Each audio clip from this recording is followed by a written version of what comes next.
Hello, just thought I would show you another kind of cool tech tool that I've discovered and I use a lot, and that is a way to track flight prices for maybe a big trip you're about to take or taking it somewhere out in the future so that you can get the best pricing. And it's a Google app. It's called Flights. So if you go to google.com and hit backslash flights with an S, it'll take you to this page.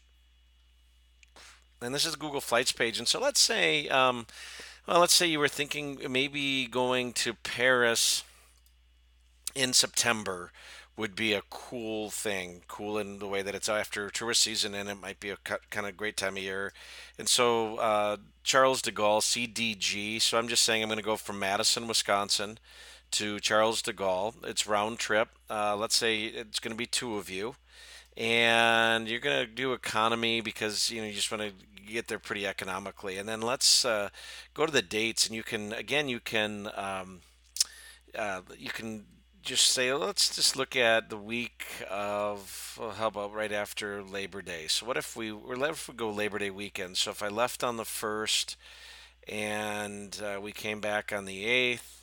That's the dates we really want, and then I can hit done. You can see right now it's pretty expensive, right? We're looking at $2,000 to $3,000 for those flights, and so you've got 6 months to wait. So you can go cheaper flights on some other dates. So it's telling you that.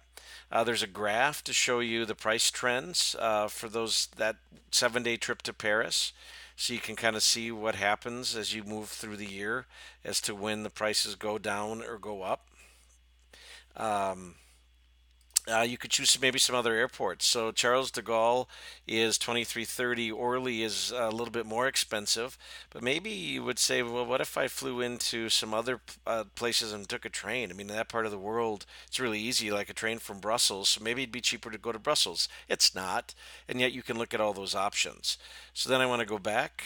Let's see here, and we're going to stick with de Gaulle as our airport. But I could add some others, right? So let's just say, well, Luxembourg is easy. Let's add that one. So I'm going to add Luxembourg. And you can see what it's doing there. It's showing me what those prices are. And then here's what's really cool. I could choose whatever airlines. I could choose how many stops. I could choose time of day. Um, I'm leaving it wide open because I just want to find the least expensive price. And so I've got that. And then I can go down here and you can see it's showing me all these pricing opportunities, but then track prices. So if I simply click on that, it's going to send me an email every time the price to anyone for those dates with that itinerary, either to Charles de Gaulle or to Luxembourg, goes up and down. And then I can kind of monitor it and figure out how I can get the best pricing. And the one thing I would share with you is I wouldn't go, if I find a great price, I would go directly to that airline's website and I would book it directly there versus off of Orbitz or Expedia, one of those, because it may save you a few dollars to go to one of those discounting sites. Yet, if push comes to shove and a flight gets oversold, you're going to be the lowest status person there, and you'll be the one bumped. So I've learned that. So let's say like this one is United and Lufthansa. I'd go to United's website and I'd book it. It might cost me a few dollars more, yet it's going to be certain that I get there, if that makes sense. So that's how this works. Again, a really cool tool. I've used it over and over again to make sure that I'm finding best airfares for the places I'm traveling. Kind of fun to play around with, and hopefully can save you some money and you can see some other parts of the world. Thanks for watching this.